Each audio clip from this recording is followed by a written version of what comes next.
Tuloy ang pag-atin ng GMA News ng mga nangungunang balita ngayong Biyernes.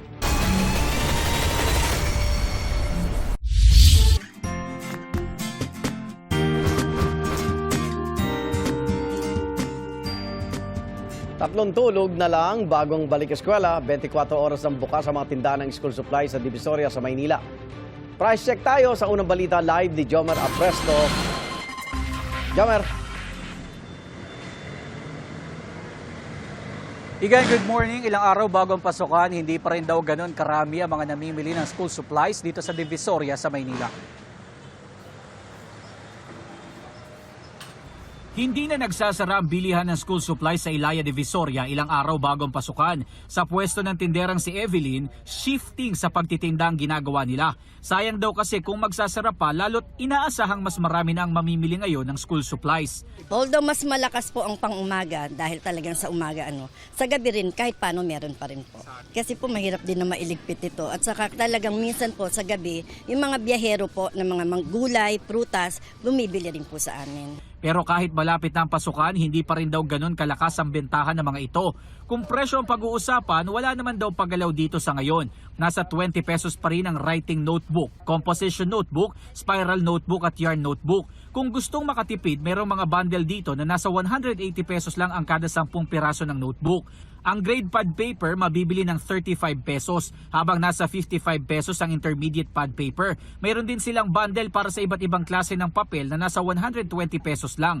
40 pesos daw ang matitipid dito kumpara pag binili ng hiwalay. Pasok ang presyo ng mga yan sa inilabas na gabay sa pagbili ng school supplies ng Department of Trade and Industry. Sa price guide, naglalaro sa 3 pesos hanggang 18 pesos ang kada piraso ng lapis, hanggang 21 pesos naman ang kada piraso ng ballpen. Ang eraser hanggang 20 pesos ang kada piraso, hanggang 69 pesos naman ang sharpener o pantasa. Bukod sa murang school supplies, mayroon din dito mga black shoes na nasa 150 pesos ang pinakamura, habang nasa 300 hanggang 500 pesos naman ang mga backpack. Sabi ng mga nagtitinda, kung maraming bibilhin, may discount pa rin naman na makukuha sa kanila.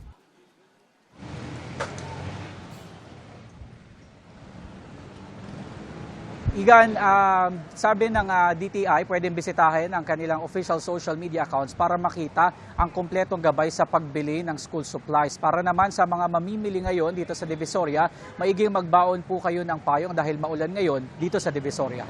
At live mula dito, ako po si Jomer Apresto para sa GMA News. Lipat naman tayo sa Baclaran, Parañaque para silipin ang presyo ng school uniforms, bags at shoes. May unang balita live si Bam Alegre. Bam! Igan, good morning. Pasok ka na sa Lunes at alamin natin yung presyo ng mga school uniform pati ng ilang mga basic needs dito sa mga bilihan sa Baclaran, Parañaque. Bagong school year, bagong bihis din para sa maraming estudyante. Dito sa Redemptorist Road sa gilid ng Baclaran Church, maaga nagbukas ang ilang tindahan ng uniforme. Depende ang presyo sa size. Sa karaniwang puting polo na uniform, may mabibili na mula 165 hanggang 250 pesos. Panloob ng mga t-shirt nasa 180 pesos. Sa mga pantalon naman, iba't iba ang kulay para sa magkakaibang paaralan. May mabibili ng 165 pesos para sa mga pang-elementary at hanggang 380 pesos naman para sa nasa high school. May nabibili na rin mga sapatos, depende sa size at quality. Makakapamili na mula 350 hanggang 500 pesos. Sa mga school bag naman, may mabibili ng backpack na may magandang design mula 385 pesos. Pwede pa raw tawaran ito. Meron ding trolley bags at may mabibili na mula 980 pesos. Nagsimula na rin ang tag-ulan kaya tiyaking hindi mababasa sa ulan ang mga estudyante at baka magkasakit pa. May mga automatic na payong na pwedeng pagkasyahin sa bag sa halagang 100 hanggang 200 pesos. Ayon sa ilang nagtitinda, mahirap daw magtaas ng presyo dahil hindi malakas ang benta ngayong taon. Pakinggan natin yung pahayag ng ilan sa mga nagtitinda. Grabe tumal ngayon, sir. Magpapasok ka na sa Lunes, wala pa rin. Di tayo kikita sa ngayon. Mababa kasi matumal nga po, kaya ganun na rin ang presyo. Yung noon po, saka ngayon, ganun pa rin po. So ito, Igan, sa gilid lang ito ng simbahan paglabas nyo at andito na yung iba't ibang mga uniforme, may discount kung maramihan ang bibilhin. Ito ang unang balita mula rito sa Parañaque. Bam Alegre, GMA News. Naglabas sa mga bagong pangalan ng mga dinalhan umano nila ng mali-maletang pera ang 18 nagpakilalang sundalo na humarap sa pagdinig kahapon ng Cayetano Block ukol sa flood control scandal. Itinanggi ng mga binanggit na kongresista at senador ang alegasyon. Ang 18 nagpakilalang ex-Marines inimbitahan ding dumalo sa Blue Ribbon hearing sa Lunes ng Gatchalian Block. May unang balita si Ian Cruz. Si Senador Alan Peter Cayetano na nanindigang siya pa rin ang Senate President ang nanguna sa pagpapanumpa sa mga resource person na dumalo sa pagdinig ng Blue Ribbon Committee ng kanilang paksyon. Wala kasi ang mga taga-sekretariat ng komite. Hearing is now called to order. Ang chairperson na si Senadora Pia Cayetano may kasabay raw na pagdinig sa Committee on Ways and Means kaya ipinasa niya ang pangunguna sa pagdinig kay Senador Rodante Marcoleta. Pinuna ni Marcoleta na wala si dating Speaker Martin Romualdez, pati na ang mga aide nito, gayon din ni dating Congressman Zaldico. Ang humarap sa pagdinig, ang mga dating sundalo na naging tauhan umano ni dating Congressman Zaldico. Kasama nila ang abogadong si Attorney Levy Baligod. Ayon sa mga dating sundalo, nagsimula ang pagde-deliver ng mali-maletang pera mula nang maupo bilang House Appropriations Committee Chairman si Ko hanggang sa mawala siya sa poder. Sabi ng isa sa kanila, 3 hanggang 4 na beses kada linggo sila nagde-deliver ng maletang may pera. Gaano ba ang laman nung tinatawag niyong small? Yung small, Your Honor, is naglalaman po ng 20 to 25 million. Pesos? Pesos po, Your Honor. Yung medium? Yung medium po is 40 to 50. Then yung large po, 50 to 70 po. Ilang personalidad ang nabanggit nilang tumanggap umano ng mali-maletang pera. Si dating Speaker Martin Romualdez po. Meron po kaming video at saka mga pictures. Nakapaghatid rin daw sila sa Ilocos. Para kanino naman yung dinala ninyo? Ang narinig ko po nun, sir, para kay President Marcos, sir. Narinig mo lang. Baka naman hindi totoo yung... Kasi nandun ka ba nung i-deliver? Kami po kasi yung nagdala doon sa Deldagat, sir. At si Sergeant Tubay po ang kasama ni Boss Aldi na pumunta doon sa Ilocos. May mga retrato pa ng eroplano.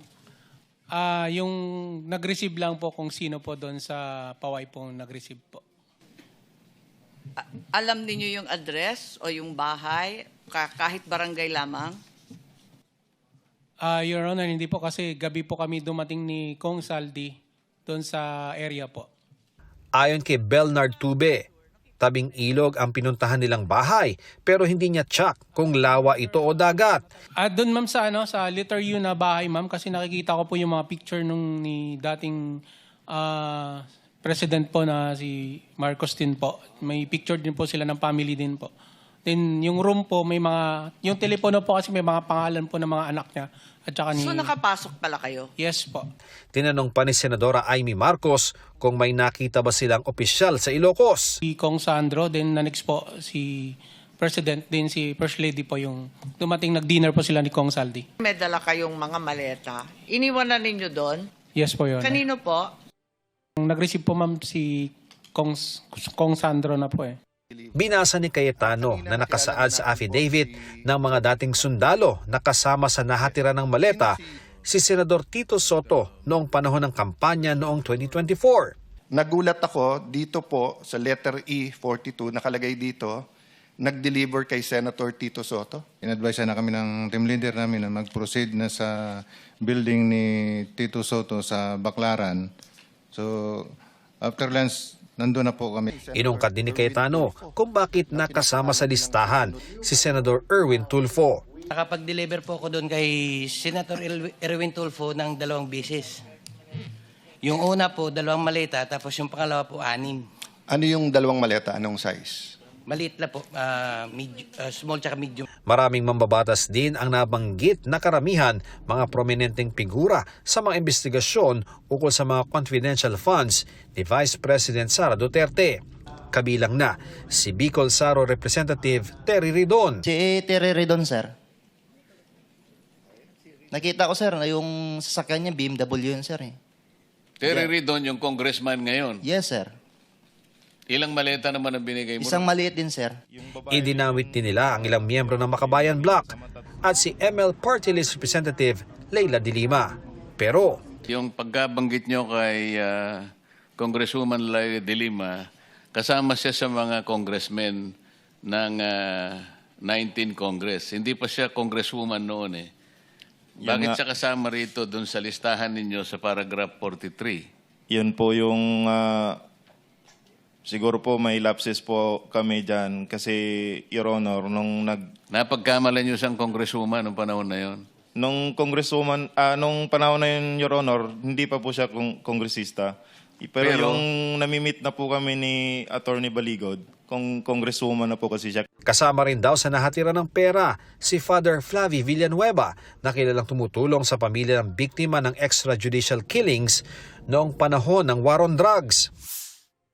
Ang palasyo, hinamon ang mga nag-akusa sa Pangulo na patunayan ang mga aligasyon. Pakita mo na nila ebidensya, madali kasi magturo. Tinawag naman ni Senador Tito Soto na bogus investigation in aid of destabilization ang pagdinig. Anya, ang nabanggit na pangalang Mark na umano'y executive assistant niya na tumanggap ng pera ay namatay noon pang 2015. Binigyang diin niyang hindi pa senador mula 2022 hanggang 2025. Pumalag din si Senador Erwin Tulfo sa akusasyon sa kanya ng isang Bernard Gumban. Kasinungalingan daw ito, kaya kahit si Gumban ay nalilito, partikular niyang pinuna ang paiba-iba umanong bilang ng maleta at halagang laman nito na binanggit ni Gumban. Pinuna rin ni Tulfo ang pagpili lang ng mga binanggit kahit marami umanong nasa unang affidavit. Ang ibang binanggit wala umano sa unang affidavit. Hamon pa ni Tulfo, magkita-kita na lang sa lehitimong Blue Ribbon Committee hearing. Kabilang ang 18 Marines sa inimbitahan ni Tulfo sa pagdinig sa Lunes. Si Tulfo ang chairman ng Blue Ribbon Committee sa kabilang paksyon. Itinanggi rin ni dating Senador Antonio Trillanes IV ang mga aligasyon. Pagdidiin ni Trillanes, hindi siya tumanggap ng pera mula sa dating mamabata sa Sisaldico para ibigay sa ICC o sa anumang rason. Dahil daw dito kaya muling maghahain ng kaso si Trillanes. Dati na rin sinabi ng ICC na di sila tumanggap ng pera kanino man kaugnay ng mga kaso dito sa Pilipinas. Itinanggi rin ng mga kongresistang binanggit ang mga aligasyon. Kasi nangalingan po yung sinasabi po ni Jolene Cadiao, no? Kahit anong panahon, sa kahit anumang lugar, wala pong dineliver sa akin na kahit ano pong maleta.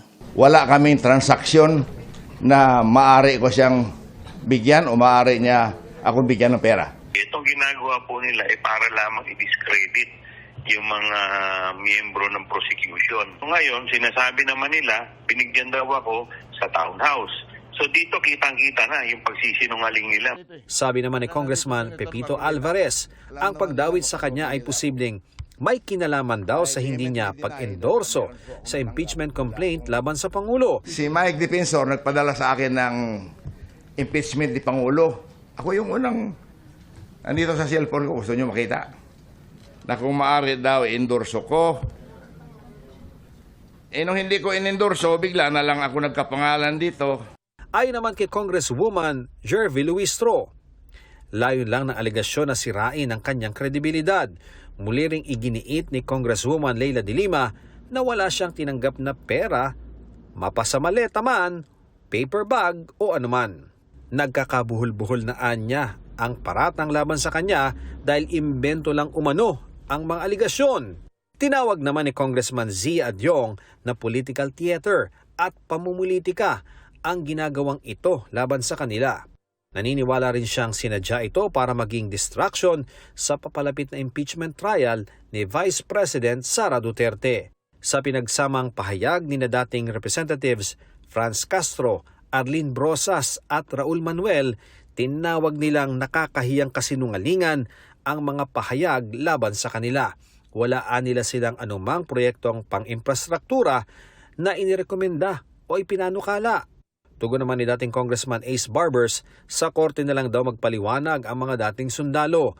Political destabilization umano ito para malihis ang atensyon ng publiko sa impeachment ng bise. Pinaghain ng reklamong cyber libel sa Justice Department si Iloilo Representative Julian Baronda laban sa 18 nagpakilalang ex-Marines at sa kanilang abogadong si Attorney Baligod.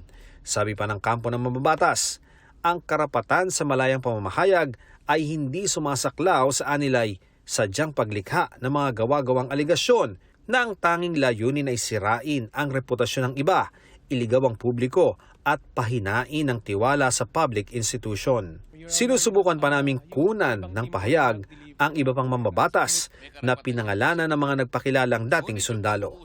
Ito ang unang balita. Ian Cruz, GMA News. Dinipensahan naman si Father Flavie Villanueva na organisasyong kanyang kasama sa pagtulong sa mga pamilya ng mga biktima ng extrajudicial killings. Anila, hindi lang basta mali ang mga paratang kundi malisyoso, mapanira at kawalan ng katarungan para sa isang pari na tumutulong sa mga mahihirap at pamilya ng mga EJK victim. Ang alegasyon daw na may pag-deliver ng maleta malapit sa isang simbahan sa Mindanao Avenue ay hindi totoo dahil wala naman daw simbahan doon. May sinimulan na raw silang legal na hakbang para panagutin ang anilay mga piniling magsinungaling. Inimbestigahan ng National Bureau of Investigation o NBI ang impormasyong sinuhulan umano ni dating Congressman Mike Defensor ang 18 nagpakilalang dating sundalo. Kapalit daw yan ng kanilang pagtestigo na pinag-deliver sila ng mali-maletang pera ni dating Congressman Saltico sa iba't ibang personalidad. Ayon sa NBI, base sa affidavit ng isang malapit sa isa sa mga nagpakilalang dating sundalo noong April 28, 5 milyong piso raw ang inoffer ni Defensor. Nang bumalik ang informant at nagsumite ng supplemental affidavit noong May 6, sinabi niyang 350,000 pesos ang paunang bayad. Pinasampina na ng NBI ang 18 dating Marines at si Defensor. Welta naman ni Defensor at ilan sa mga nagpakilalang dating sundalo. Ganyan-ganyan ang ginawa nila noon kay Gutesa. No, sinabi nila, pinapirma nila na kami daw ni Marcoleta nag-offer ng pera para magsalita lang ganon. Huwag niyong sabihin na tumanggap kami ng 5 milyon. Pagpalit yung dignidad namin bilang isang dating sundalo. Kung may pera po ako, naipagumot ko na po yun. Pinatatawag ni Senador Alan Peter Cayetano sa NBI Director Melvin Matibag para harapin si Mike Defensor at ang 18 dating sundalo. Sagot ni Matibag, hihintayin niya ang sabpina mula sa anyay proper Blue Ribbon Committee at handa raw siyang sumagot sa mga tanong.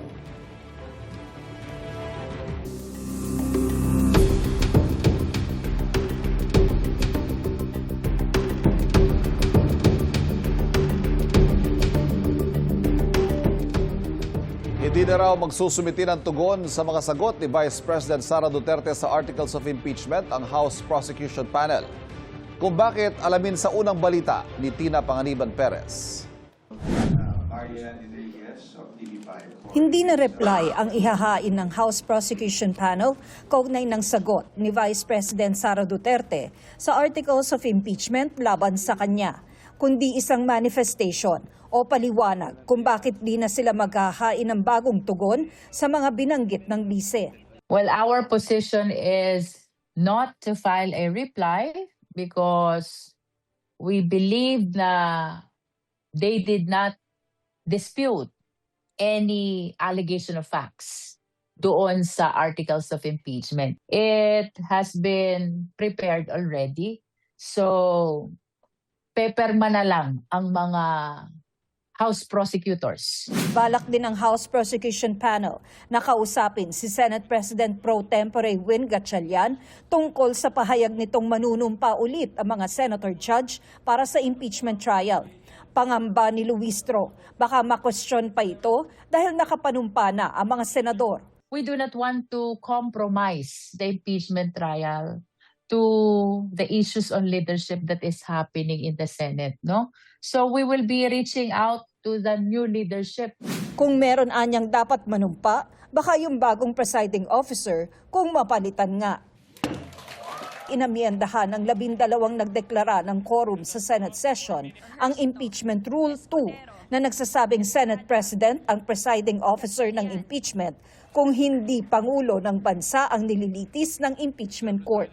Sa bagong rules, pwedeng palitan ang Senate President bilang presiding officer kung may pipiliin ang mayorya ng mga senador na present sa paglilitis. sa aking pananaw, I think yung presiding officer ang kailangang mag-take ng oath as such. Paano kung makatanggap ang House Prosecution Panel ng magkaibang utos mula kay Gatchalian at kay Senator Alan Peter Cayetano kaugnay sa impeachment? Ni-recognize at kinilala po ng House of Representatives ang bagong leadership sa pangunguna ni Acting SP Senator Win Gatchalian. We will be following the instruction order which will be coming from the new leadership. Irrespective of who the Senate leadership is, tuloy po yung trial. Ito ang unang balita. Tina Panganiban Perez, GMA News.